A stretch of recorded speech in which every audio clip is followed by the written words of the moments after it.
Welcome to another edition of Who's Better Baseball, a podcast where we answer a simple question on each show. Who's better at baseball? I'm your host, Ryan Finkelstein, managing editor at justbaseball.com. Got Aram Leighton here, co-founder of Just Baseball, host of the Just Baseball show, and also host of the Call Up, which is why I have him on today to try to break his brain. We are breaking down 25 and under shortstops. Who is the one you would take to start your franchise? We're going to really focus in on Wander Franco, Bichette, Bobby Witt, and Jeremy Pena, as all of them were featured in some capacity in our current list of top 10 shortstops you can find at justbaseball.com. But I want to canvas the league with you a little bit before that. So first of all, what are your thoughts going into this exercise? And then we'll maybe talk about some young players here. So, there was a level of, I was ready to prepare for this.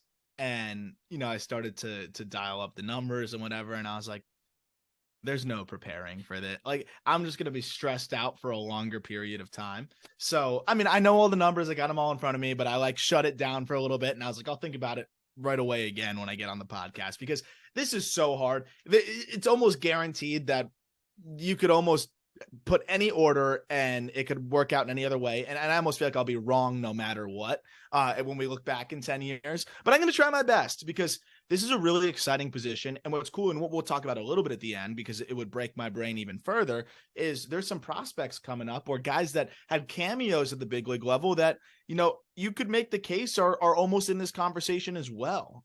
So it is really fun. I'm excited to kind of break this down and see where you and I maybe align or don't align on some of these rankings of the 25 and under shortstops, which this is a really fun position, and baseball's in really good hands when it comes to young talent. It is. And I feel like shortstops, more than any other position, it just seems like they come in waves. Like when we were kids, it was like the Nomar, A-Rod, Jeter wave. Recently we've seen the Correa, Lindor, Baez, Seager, and even Swanson and Turner. All these guys are getting paid now, and this is kind of the next wave, and then we'll, I guess, at the end get to that following wave that's coming. But you look at Wander Franco and Bichette. They both cracked our list of the top 10 shortstops in baseball. Bobby Witt and Jeremy Pena just had their rookie year and both showed a lot. So I want to maybe start this to break it down to maybe help you with this. Let's start with floors and ceilings, and then we'll get to how you weigh the floor and the ceiling to pick your official ranking. So in that group of four here, personally, I'm looking at the floor of a bat like Bichette. I'm looking at the floor of Pena's glove. When we're talking floor, how would you kind of rank these shortstops? It's tough, though, because then you still have what Wander Franco is, and you still have the 5-tool potential of Witt. So where do you kind of look at the floors for each of these guys? That's the funny part, man, is once you get to the big leagues, all these guys have an argument to be made about their floor, because they excel at something or are pretty good at a lot of things. Yeah. So floor with players like this, with big league service time, is always a little bit different than trying to identify a prospect floor. Because you mentioned Jeremy Pena. The glove will make him a good, and power, and the raw power will make him a good big league shortstop for a long time. He will always be above replacement level, even if he hits 230. Bichette's bat will make him a good big league shortstop for a long time, no matter how bad his defense is. He proved it last year. The worst, he regressed defensively by every metric, yet still produced a 4.5 F4 because of how good he was offensively and how insane he was in the second half. Then even Wander Franco, who does he really excel at anything? Well, yes, he excels at putting the bat on the ball. Everything else is just really good about his game, right? He's a good athlete. He's a good defender.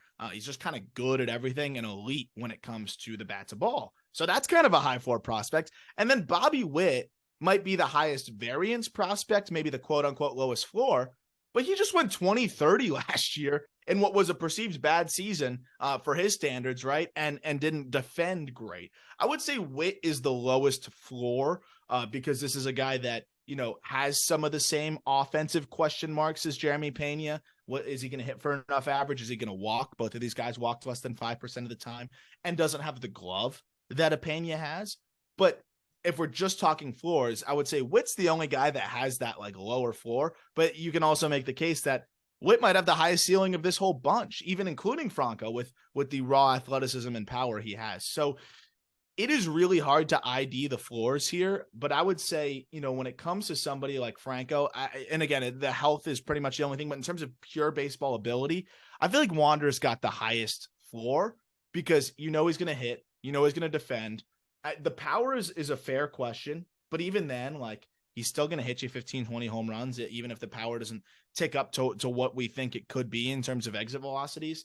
It's hard to imagine that there's a much higher floor than Wander, who was on pace to lead all of these guys in F4 if he played a full season. And again, injuries, I'm going to kind of bow out of projecting injuries. And this guy's so young, it could have just been bad luck over the last 2 seasons as he's gotten started.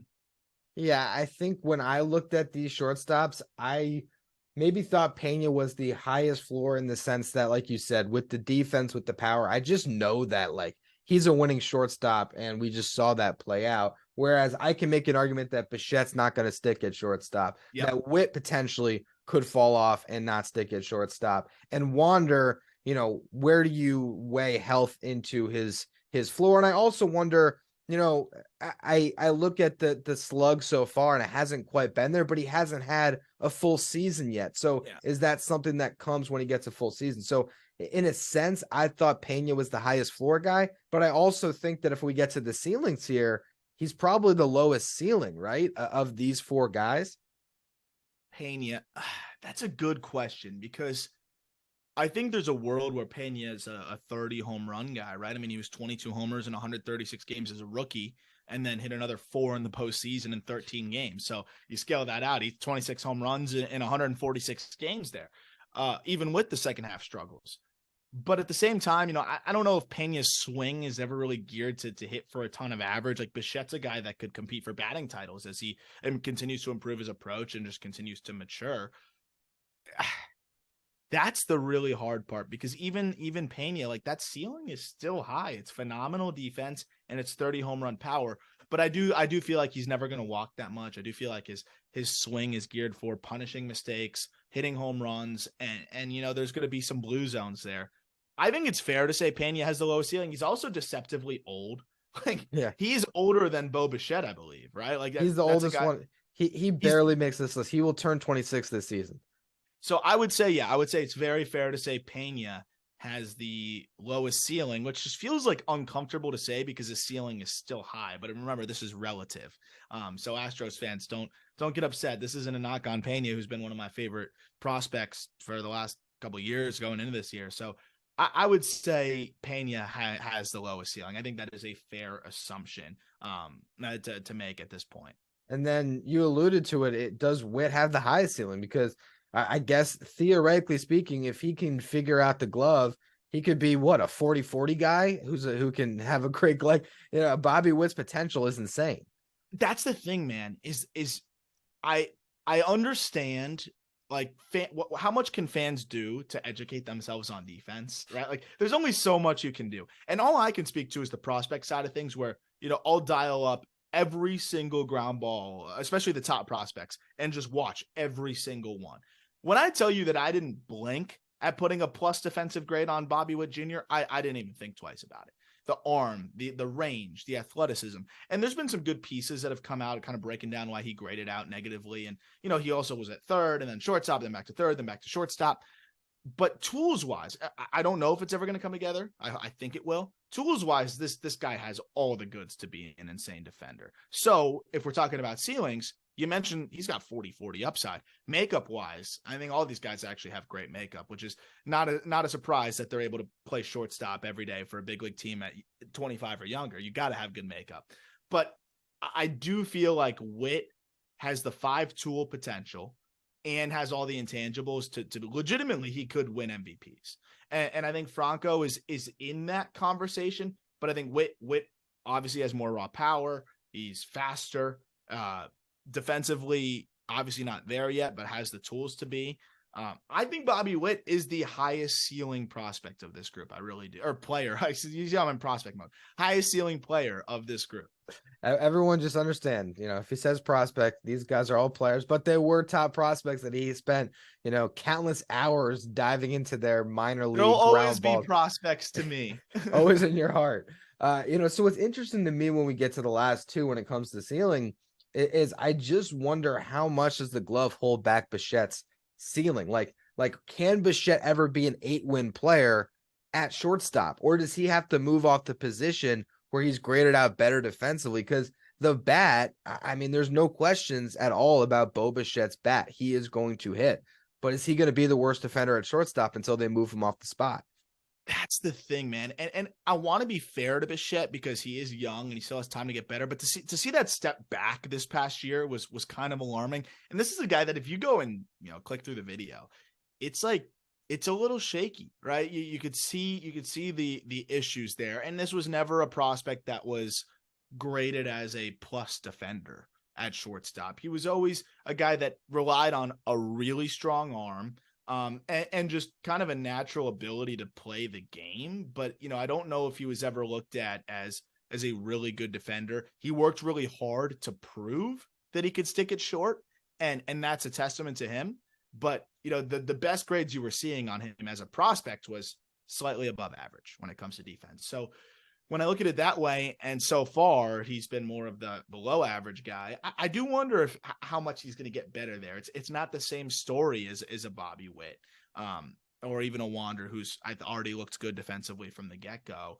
So I do wonder because it's all on the bat for Bichette, and if they get an opportunity to pick up a shortstop and Bichette has the arm, they move him to third, like he's gonna rake there and he's gonna be a great ball player, but he's not a shortstop. So how does that factor into our conversation here when we're talking about a Gold Glover and Jeremy Pena? We're talking about a guy who has the tools to be a Gold Glover and Bobby Witt. Wander Franco has shown us that he can defend from day one.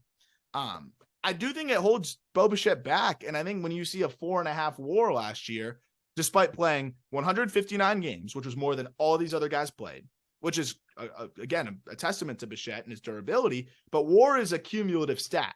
So, he benefited from being on the field more. Wander Franco put up 2.3 in exactly half the games, roughly, and that was as he was getting his feet wet. So he could have matched that FWAR total despite less home runs, despite a lower batting average, lower slugging percentage overall. That kind of shows you how much the defense can hold you back from that, WAR perspective. So I do think that Bichette is a little bit limited because of that glove. Unless he hits 30 home runs and hits 300, it's going to be hard for him to exceed five WAR. It is.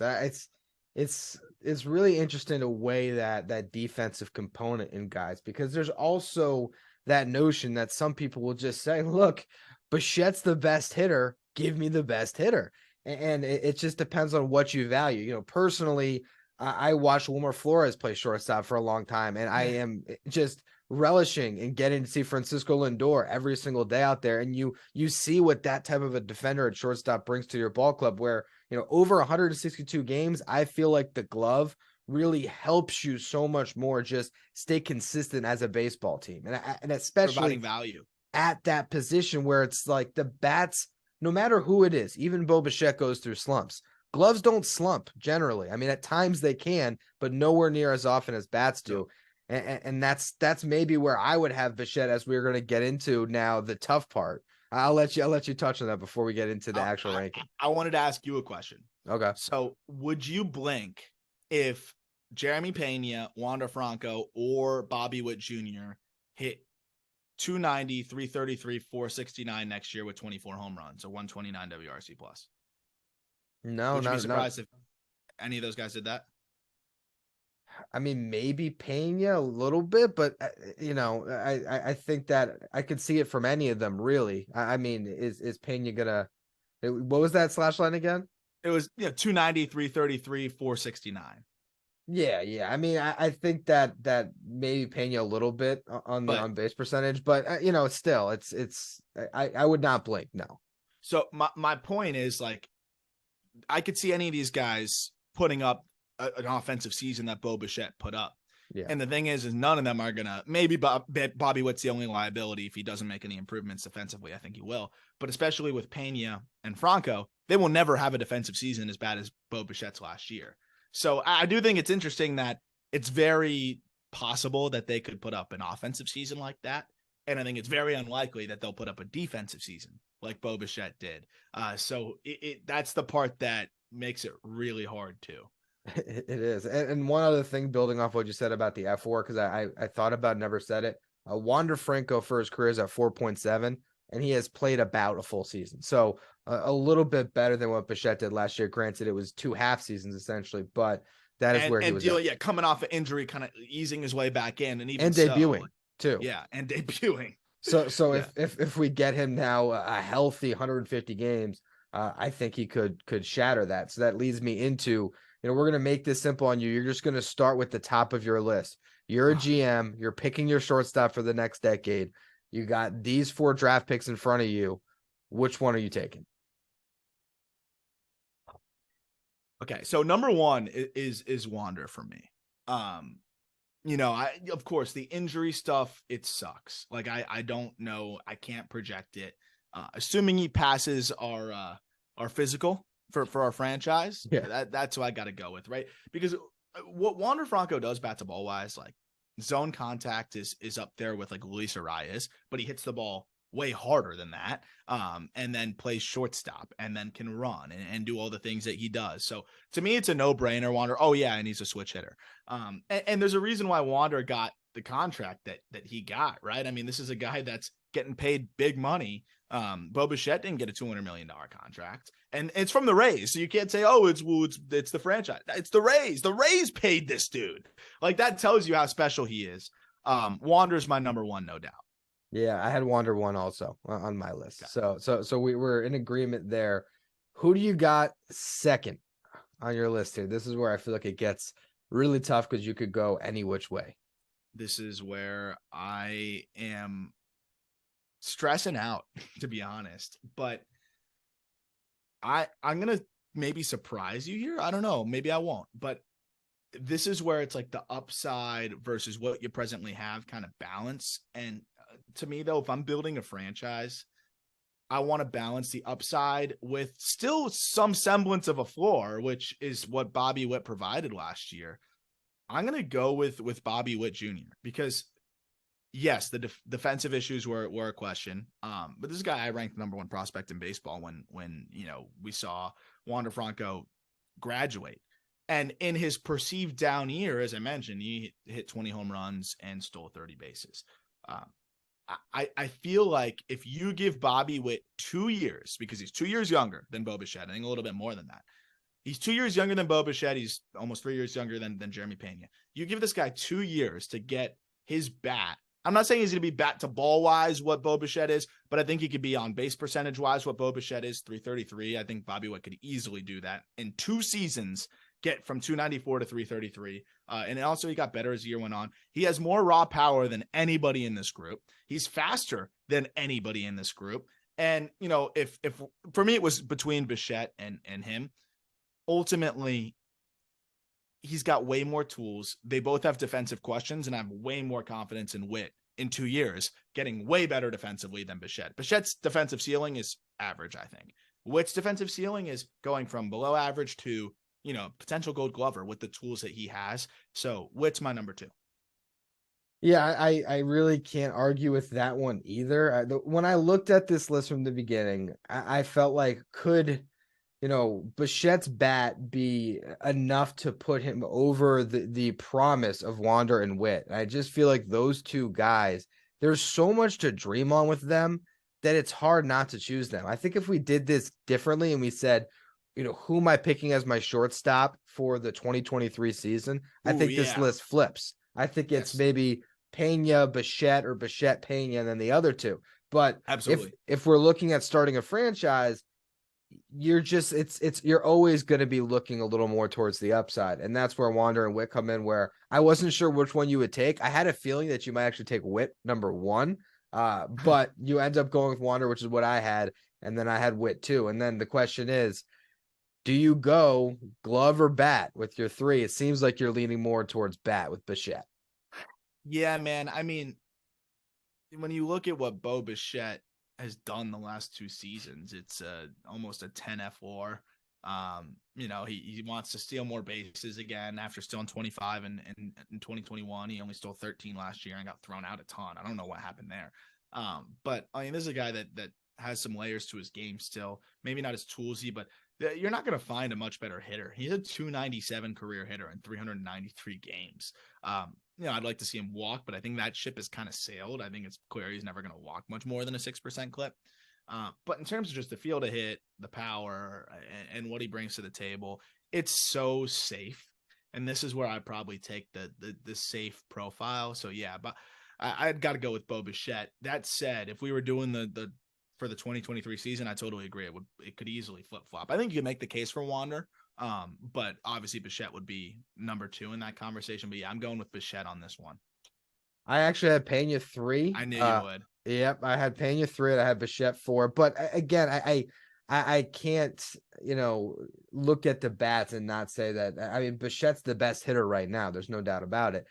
I just think that if Jeremy Pena is what we saw, obviously not hitting 345 like he did in the playoffs, but, if he can, improve his at-bats that much in that type of a setting, I still think, like you said, you could be looking at 30 home runs and a Gold Glove. And if that's the case, how many guys in baseball can we say that about? That combination of power and glove. So I like the floor of Pena so much. I'm a Pena truther, that I'd actually pick Bichette 4th in this list, but it's not because I don't think that Bichette is a great player. I just don't think he's a great shortstop. I think he's going to move. It's almost like Xander, where, I thought that we had Xander, maybe like I would have put Correa over Xander on our top 10 shortstops list, because I think that Xander ultimately is going to be a third baseman. I feel the same about Bichette. I feel like at some point he slides over to third, maybe Chapman leaves them in free agency and they bring on a shortstop.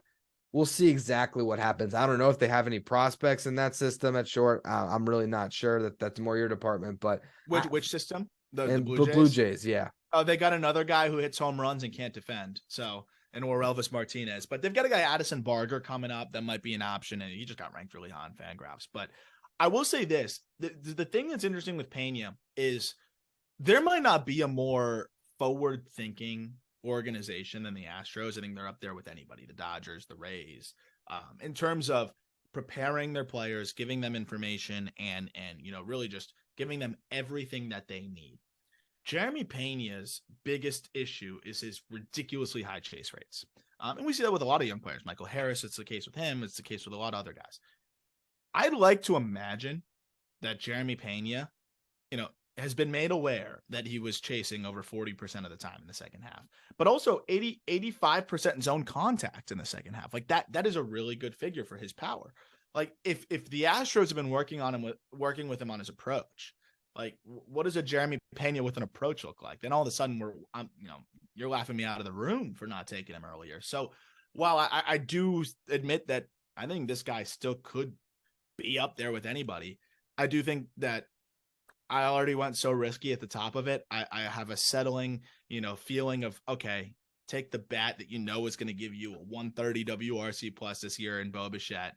And I think the defense can't be worse. I think he's going to find a way to be better in that department.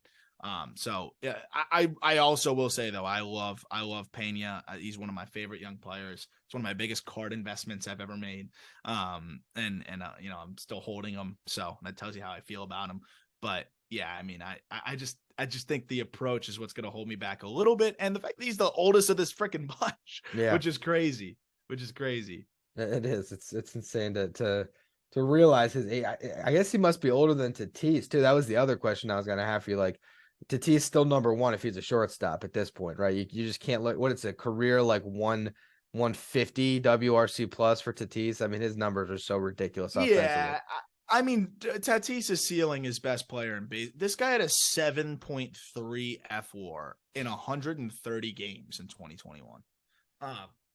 Wherever you play Tatis, you can put him at catcher and have him just taking balls into the chest pad. But if he goes up there and hits 42 home runs in 130 games and steals 25 bags, I think he'd still be one of the best catchers in baseball, technically speaking. So this is breaking. So you're telling me Fernando Tatis Jr. would crack our top 3 catchers in baseball right now? Like if he's back there and is just trying in fight or flight mode, but it doesn't impact his offense whatsoever. Like, yeah, I think so. I don't know. I'd have to see how how detrimental it would be to his team at that point. But no, the point being, like, we talk about the scale of like where do you weigh the bat and the glove. Tatis tips the scale with 42 home runs in 130 games, and we'll have to see how he comes back. But this is operating under the presumption that he is Tatis, and if he is Tatis, that is the 292, 369, 596 career slash line guy with a 153 WRC plus. Like, that is who he is. Yeah, it's ridiculous to think about his talent. Really just think about, the talent that we have at shortstop in baseball, because, there's still Lindor, Turner, Correa, Bogarts. They're not going anywhere. They're not old. Yeah, they're not old. So cracking our top 10 list moving forward for these young guys is going to be difficult. But I think with the 4 guys we mentioned, all of them have a shot at it. Now let's look a little bit more towards the future.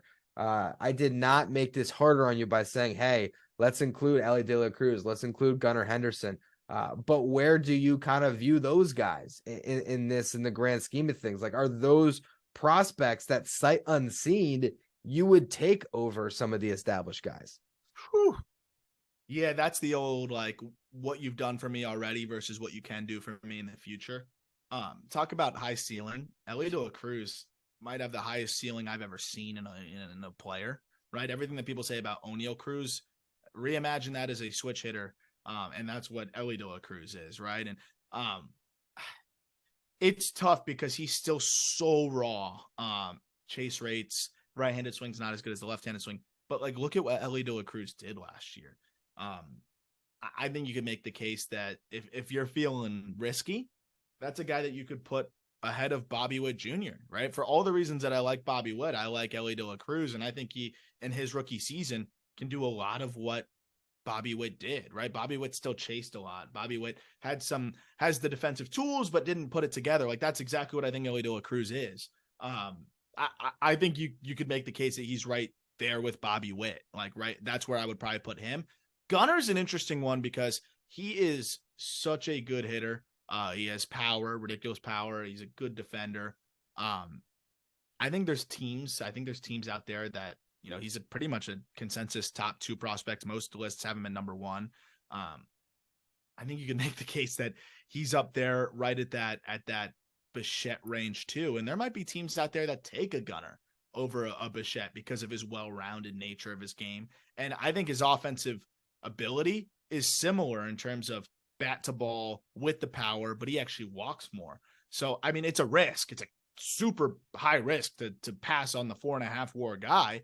But if I'm building a franchise, I'd strongly consider Gunnar Henderson over a Bo Bichette. I really would. And that's not a knock on Bo Bichette. No. And you also mentioned that alien O'Neal Cruz, another shortstop. Yeah, where does he fit in? Yeah. I don't know. I mean, like, you might say like the lowest floor, but then the ceiling is, I mean, this guy is a freak of nature. 122 miles an hour. Yeah. Yeah. I mean, he could be a 50 home run shortstop if you put it together. The sport is loaded with freaks. It makes our job fun and more difficult. Yeah, it's tough. Is there any other shortstop that deserves mention you could think of, whether they're guys on your top 100 list or anything like that? I don't think he's going to play shortstop because of the fact that, Carlos Correa is there, but Royce Lewis off a second ACL tear, which sucks. I don't know what he's going to look like physically, but this guy is so talented. And I was really bought in on what we saw, not only from the 12 games at the big league level, where he accumulated a half a win in 12 games. Think about what that would be on pace for. Obviously, he probably wouldn't maintain that torrid pace, but that's crazy. What he did in AAA, hitting balls really hard, flying. We'll see how fast he is now, but also the improved field to hit. He didn't strike out much. Like, that's a guy that even if he's 80% of the athleticism he was previously, he's still one of the most athletic guys on the field every time he takes the field. And the bat has just really come along. And then I wouldn't sleep on an Oswald Peraza. I don't know what the Yankees' long-term plan is, but this guy's a wizard with the glove. Looked really good in his 18 games at the big league level. And with the raw power, with the glove, with the speed, I think he's a super dynamic player. This position is, you talk about the waves. I think we might now, moving forward, just have a steady feeder of just insane prospects coming up and getting their shot. Because of just the talent and the amount of freaks we have in the minor leagues. And I'll be putting out the Just Baseball Top 100 in a couple weeks. And there's a lot of shortstops on there. There's definitely no shortage there. Yeah, and those shortstops, I mean, I think the beautiful thing about the position is those guys will end up becoming some center fielders. There's going Yep. to be some second base and some third basemen. They'll move around. That's how Mhm. you fit this much talent because there is only 30 starting shortstop jobs to be had. Look at the Yankees; they got a Volpe too. So there's a lot to be said. And I think, unfortunately, we ran out of time to discuss Ronnie Mauricio. So Hey, he's improving his stock, man. I just don't think he's a shortstop, but he's improving his stock. He swung it in the winter league. he did. He did. I'm on the right field Ronnie train. I think that's yeah, you never know, throw him He's out in got a right field. hose. That's He's why got that's a why I said, hose. He can yeah, do that. Right but fielder Ronnie. yeah, right field Ronnie. That's why I call him Unlocked On Mets. Thank you all for tuning in to Who's Better Baseball. Check out all the written work. We got the top 10 shortstops that we built off of with this conversation today. Top 5 double play combinations, second baseman. All of our top 10s are coming next week. First base, third base. We're going to do some top infields. I'm going to have to get into the lab on that one and try to rank the best team infields in the game. And I'm sure we'll continue to be discussing these things on this show. So make sure you follow, you rate, your review, you subscribe on YouTube. And again, check out everything we got cooking at justbaseball.com.